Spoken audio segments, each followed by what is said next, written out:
Howdy, partners. When it comes to the mythology of the American West, one of the first images that comes to mind is the cowboy.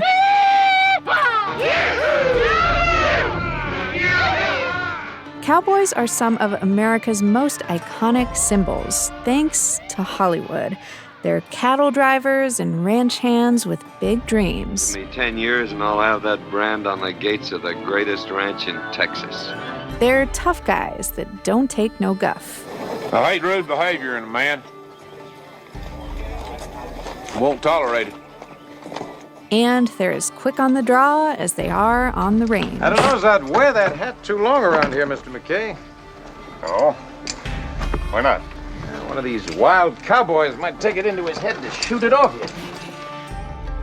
But like John Wayne, Tommy Lee Jones, and even the Marlboro Man, the Cowboys people may see in their heads probably have one thing in common. They're all white guys. Real history tells a different story. Many American cowboys were black. Historians estimate 1 in 4, and black cowboy culture remains strong today. Some of the first Oregonian cowboys were Mexican vaqueros, whose presence dates back to the 1800s. In fact, the popular term buckaroo is just an anglicized pronunciation of vaquero. And out on the ranches and rangeland of eastern Oregon, there were Chinese cowboys too. We've connected Chinese immigrants to over 30 ranches so far and counting. The more we do this research, the more we're finding. Among those looking for clues about the lives of Chinese buckaroos and ranch hands in eastern Oregon are people like Chelsea Rose. Can you find me a spur? Somebody please find me a spur. Who led a team of archaeologists on a dig at a historic ranch in Grant County. And Dale Home, a retired forester and artist. As I'm looking at this, I kind of see this as a time capsule in a way, right? Things are still here. So, I'm just imagining myself, if I were Buckaroo Sam or some of the other ranch hands, they would be looking at the same hills. They're both part of broader efforts by archaeologists and community historians to uncover and reclaim the little-known histories of Oregon's Chinese cowboys.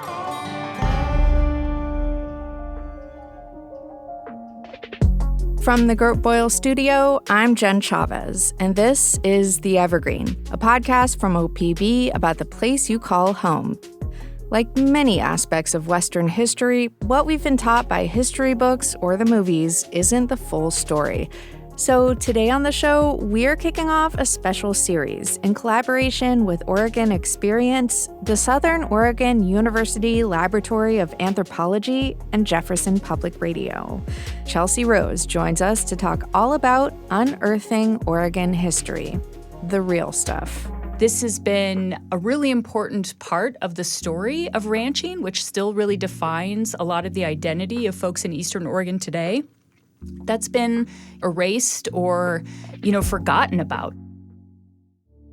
Before Eastern Oregon ever existed, the land where it now sits made up the homelands of indigenous people like the Umatilla, Cayuse, and Northern Paiute peoples.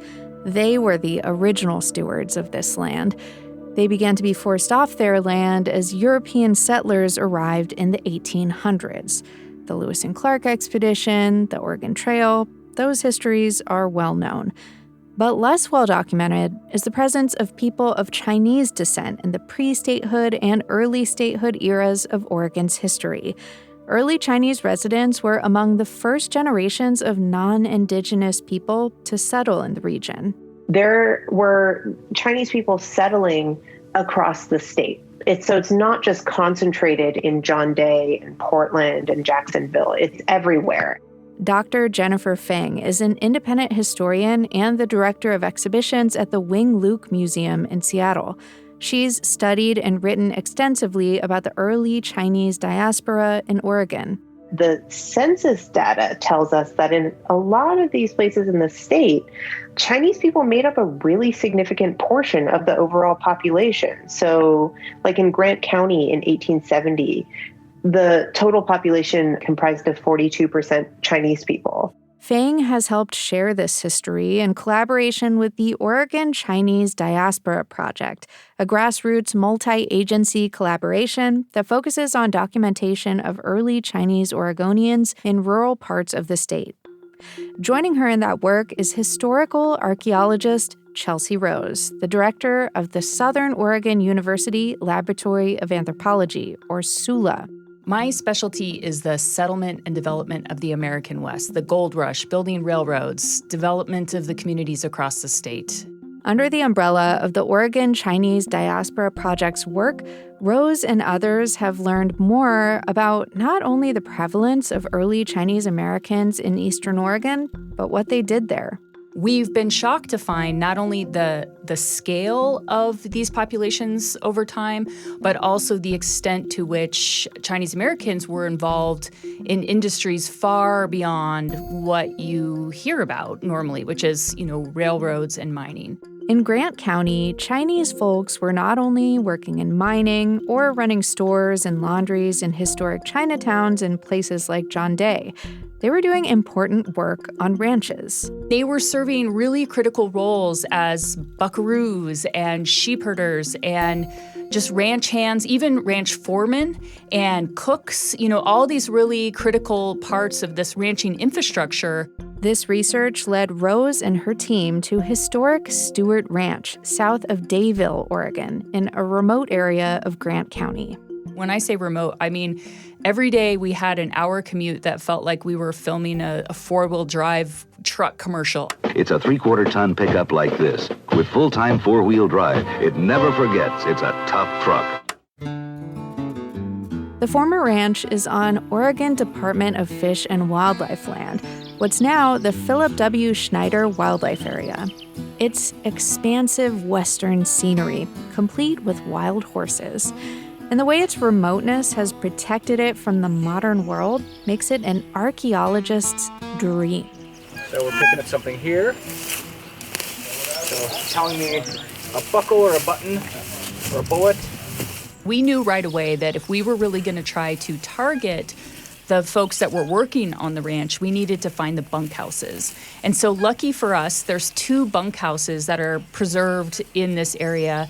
Last July, archaeologists with SULA and ODFW teamed up for a summer field school to dig for artifacts and clues about the lives of real cowboys who lived and worked on this ranch. Cowboys like Buckaroo Sam. Buckaroo Sam, I stumbled upon him on accident, and from the second I realized he was a Chinese cowboy, I was smitten and I just wanted to know more. Through scattered documentation, researchers have been able to learn about the life of Buckaroo Sam, who's been tied to Stewart Ranch and other farms and ranches in the area. His 1935 obituary in the East Oregonian newspaper said he was, quote, considered one of the best horsemen and, quote, qualified as a real hand with his riding, roping, or any of the work of a Western cowhand. This is somebody who was not a seasonal laborer. He was a cowboy by career. He was a buckaroo. And you can really see that his expertise was revered and respected. He was known for always wearing a red bandana and for teaching others on the ranch how to roll a cigarette like a true cowboy. There's even an account I found in a newspaper article from 1960 that was super exciting because it talked about Sammy Flynn, who was on the rodeo circuit. I think he was a bull rider or something. And somebody wrote in and said, his name isn't Sammy. He got that nickname because as kids, we used to watch Buckaroo Sam at the rodeo in John Day. As I look around here with the geology, and I'm just imagining myself as being like Buckaroo Sam.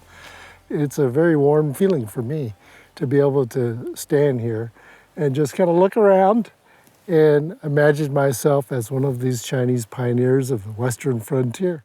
Dale Home spent over 30 years working for the U.S. Forest Service, which took him all around Oregon's great outdoors. As a Chinese American working in rural spaces, he found ways throughout his career to elevate histories of Chinese heritage in public and rural lands. This started early on, when he noticed some of that history being improperly told in a national forest where he was working. We approached a site where there was some interpretive signing that got me thinking, and it was kind of bogus, actually. The story was told from a very Eurocentric perspective. He got interested in learning more, helping to correct the record. He advocated for the protection of heritage sites. Everywhere that I've worked, whether it was in Alaska, Washington State, Oregon, or Idaho, I saw evidence of Chinese pioneers. When he retired from the Forest Service, he began spending more time on making art. He's also an advisory member of the Oregon Chinese Diaspora Projects Board. In 2021, Home published a short comic called They Called Him Buckaroo Sam in an issue of Oregon Historical Quarterly about Oregon's Chinese diaspora. He drew inspiration from newspaper clippings, oral histories, and photographs to imagine what life was like for Chinese cowboys like Buckaroo Sam on the farms and ranches of Grant County and in Chinese immigrant communities in John Day or Canyon City. There was only one image that I could find of Buckaroo Sam in his later years. So I had to reimagine him as a younger man. And then I would have to imagine, because the records aren't there, right? You know, where and when did he come to the United States, to America? So many of his countrymen were coming from, you know, what we call the old Toisan area. And he probably spoke that dialect of Chinese Cantonese, right? And so there are some things that I just made some assumptions on. So that helped me then to kind of personalize, you know, Buckaroo Sam in order for me to then create the story. By imagining Buckaroo Sam as a representative of other Chinese American cowboys of his era, Dale helped give them more visibility than they've had in many years. He also created a more humanized view than what was presented in the historical record. It was really important not to use caricatures, you know, caricatures that you would typically find in 1930. So, you know, I was just very conscious about making sure that facial features and so forth were somewhat realistic and accurate to what he looked like in that one single photo.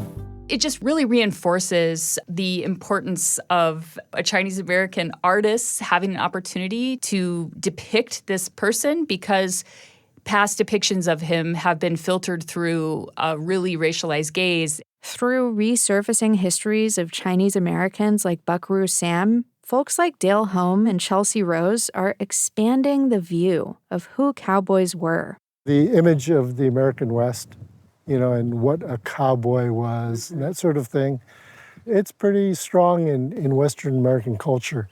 And it's kind of a retelling of a story, you know, and the more we can find out, the greater it expands what it means, you know, to be an American and be American cowboy here out in the West. Coming up after a break, what artifacts uncovered by archaeologists on Stewart Ranch tell us about some of the other Chinese ranch workers in Grant County, and why resisting the erasure of Chinese American histories in rural spaces is more important than ever.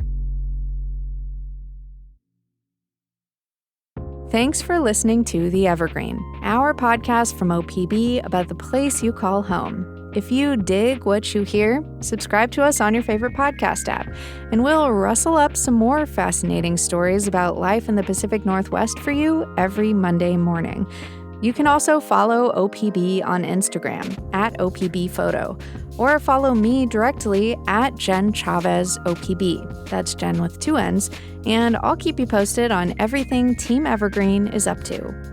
And remember, this episode about Chinese cowboys in Eastern Oregon and all the great OPB reporting and storytelling you hear on this show is made possible by many thousands of OPB members.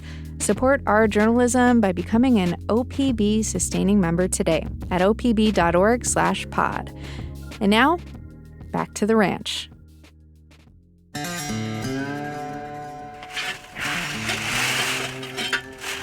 It's hard to tell until I actually get it cleaned up and I can look at the head stamp, but it's within our period of of occupation. On a hot, dusty day in July, Chelsea Rose and a team of archaeologists are getting their hands dirty, digging for artifacts among the sites of bunkhouses and a cookhouse on the historic Stewart Ranch. Probably from like a lever-action rifle, possibly a revolver, that kind of deal. Oh, that is definitely a pistol cartridge. Casing. Potentially some sort of .32 caliber deal, but likely a revolver. What do you got there? Willowware? Yep. Cut bone. This dig is just the beginning of work to learn more about the lives of the cowboys and workers who lived on this ranch. Just to start, what we're finding is, buttons that reflect workwear. Definitely a distinct style of, the blue jeans. So that's really interesting to see. If we find a pearl snap button, I will die happy. Katie Johnson, Rose's colleague at the Southern Oregon University Laboratory of Anthropology, has helped interpret some of the artifacts found there. Canning jar. This is the zinc lid liner to this canning jar, probably. And this is a cut rib from a medium-sized mammal, which would be consistent with deer or the sheep. They're not only looking for clothing or ammunition, they're also looking for things related to food. One of our research questions is what are they eating on the ranch? So here we are answering it. The stews, they're canning peaches or apples. There's the apple tree right there. And so this site is interesting because not only do we have records of a Chinese cowboy, but also the Chinese cook. That cook was named Jim Lee. Jim Lee was another individual that we've traced over time to several ranches, including the Stewart Ranch. So when we started finding a lot of the food remains at the ranch, that was very exciting to me because then we're getting really in the territory of Jim Lee's kitchen. In an oral history by Eminger Stewart, grandson and namesake of the Stewart Ranch's founder, he described Lee as a, quote, really, really good cook, particularly good with desserts.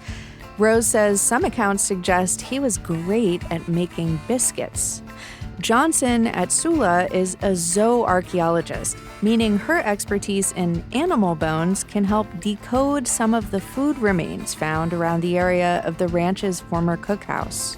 Right off the bat, you can see that you're looking at maybe communal meals. So a lot of times the lower limb elements they're a tougher meat, so you would have put them into like stews or soups where you can make a large portion and then share that with the group that's working there. There were also beef and deer bone fragments and cuts from a medium-sized mammal that could represent sheep. It's reported that mutton was one of Jim Lee's signature dishes. There is a large amount of food represented here. This is in addition to any fresh vegetables that they would have been obtaining, canned foods and goods, preserved items brought in. Based on that, I would say that even though they're not eating prime cuts of meat every night, they are getting a nice diet. Those canning jars, along with pieces of ceramic willowware and Chinese brown glazed stoneware, or CBGS. I think this is CBGS. Oh my God, you guys. Provide more clues about the ranch's kitchen. Good job. Okay, let's find more. Okay, we'll find the rest of the vessel. Rose says while this is some great preliminary evidence to work with, this is only the beginning. Really, to get us to a place where we can start making some definitive statements about the experience of Chinese American cowboys, we're going to need several more sites. So the search continues. We're at the stage where we have more questions than answers, but it's really exciting to start to refine the kind of questions we can ask. The archaeologists are hoping to compare these finds with evidence from places like the historic John Day Chinatown. It's home to the Kam Wah Chang State Heritage Site, which includes a preserved building that was once a business run by a general store proprietor and an herbalist. But in terms of archaeology, there's so much more to be found there. Rose says they've begun to be able to rebuild a picture of what the fuller Chinatown was like, and that recovered letters suggest that some Chinese cowboys and ranch workers were living there in the off-season. We can start to really get a sense of these men's lives. What was life like when they were out on the ranch and living with other people? And what was life like when it was off-season and they were back home? What's known about the stories of Jim Lee and Buckaroo Sam place them both in John Day. Buckaroo Sam retired there when he got too old for the cowboy life. Tragically, he lost his home and savings in a catastrophic fire in 1927. After that fire, he was destitute, and some of the colleagues and friends he made working on these ranches, he was able to leverage that. He moved into the Benson Hotel, and he lived with that family for the remainder of his life, mostly. The hotel owner's granddaughter, Lois Phillips, speaks fondly of him in an oral history, describing how he helped the family and took particular care to watch out for her. As for Jim Lee, cooking on ranches was just the beginning of a storied career as a restaurant cook and owner in Grant and Baker counties. He had a noodle house in John Day in the teens that he bought from another man named Sam Key. He had a noodle and chop suey house in Prairie City, which is just a little bit to the east. He owned some kind of restaurant in Baker City. I can't remember what that was called. And I think he had a place in Canyon City called the Nugget Restaurant. His restaurants got positive write-ups in several newspapers. He was respected and renowned as a local chef. It moves him beyond the realm that a lot of times early Chinese immigrants are kind of pigeonholed into as this unskilled labor force.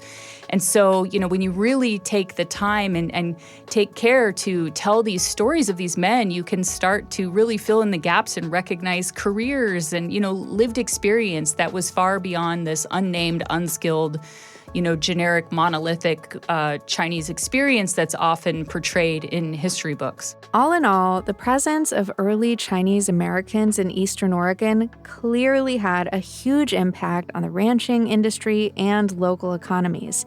For example, Rose says that the founder of one historic ranch in Grant County that still exists, the Oliver Ranch, got his start working at a ranch owned by Chinese immigrants. It really shows how this story, it goes all the way to the top. It's so exciting to think about, this is what the American West really was, and it's not what we've learned about and been fed in these history books. But why aren't these histories more well known? We now have found evidence of Chinese communities or individuals or business owners or laborers pretty much everywhere across the state. And that really starts to raise a lot of other questions. And the biggest one it raises for me is, what happened? How did that erasure happen? How have their stories been lost over time? Dr. Jennifer Fang thinks this erasure happened in stages. So on one hand, you have erasure through legislation, through anti-Chinese legislation, immigration restrictions, these types of things, which, significantly shrunk or slowed down the growth of this population, but also created this economically, politically, socially marginalized underclass. And then on top of that, there is this additional erasure that happens through the production and reproduction of historical knowledge. So how scholarship about this community or this, this region has developed. That production and reproduction of knowledge oftentimes, either just ignored this population or it diminished the contributions of these individuals, or it misinterpreted these individuals and their experiences through either, a Eurocentric or an Orientalist lens. Decades of anti-Chinese sentiment deterred or prohibited, in some cases violently, many Chinese Americans from building generational roots. While census records for Grant County listed more than 40% of its population as being of Chinese descent in the 1870s, in 2020, that dropped to less than 1% reporting Asian ancestry. That's part of what's allowed whitewashed, incomplete histories of Eastern Oregon to flourish, like the ones promoted by the Bundys, who staged an armed occupation of the Malheur National Wildlife Refuge 10 years ago this month. A lot of the rhetoric that was really present during that standoff was we're preserving this traditional way of life. We're preserving, history. We want things should need to be how they always were. And of course, not only does that sideline the indigenous experience and history in these places, but there's a lot of other parts of, the population that are erased in that rhetoric as well, like Chinese Americans. Rose says these days, people write their own narratives of the world. But that's not a new problem. When you look at the way that history and people that didn't fit into somebody's narrative of history have been sidelined and overwritten over time, it starts to kind of put into perspective how you've always had to fight to find the truth. And that's always, I think, a responsibility of us as good citizens, as thoughtful people, to think critically and to ask questions and to hold ourselves accountable to wanting to know the real story of the places that we live and the spaces we inhabit. In Oregon, the reclamation of Chinese American history is happening. Dale Holmes sees it. I think for community members that some of them have forgotten this history. So what you're doing is also kind of reintroducing the subject to the folks that live here in this Grant County about this rich history. Jennifer Fang does too. This group of people were a fundamental part of Oregon's past. Chinese people helped make Oregon into what it is today in a number of different ways. Like, it's not just they built the railroad. It's not just they had a Chinatown. Like, they existed in so many different ways. And for archaeologist Chelsea Rose, how that history is framed matters.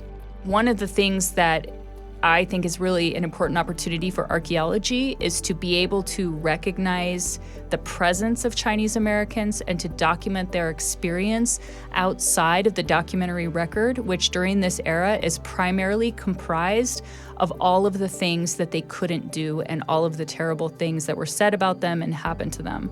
So this is a way that we can really focus on their agency and the decisions they made and their strength and creativity and all the ways that they survived despite all this other stuff that was happening to become really influential Oregonians.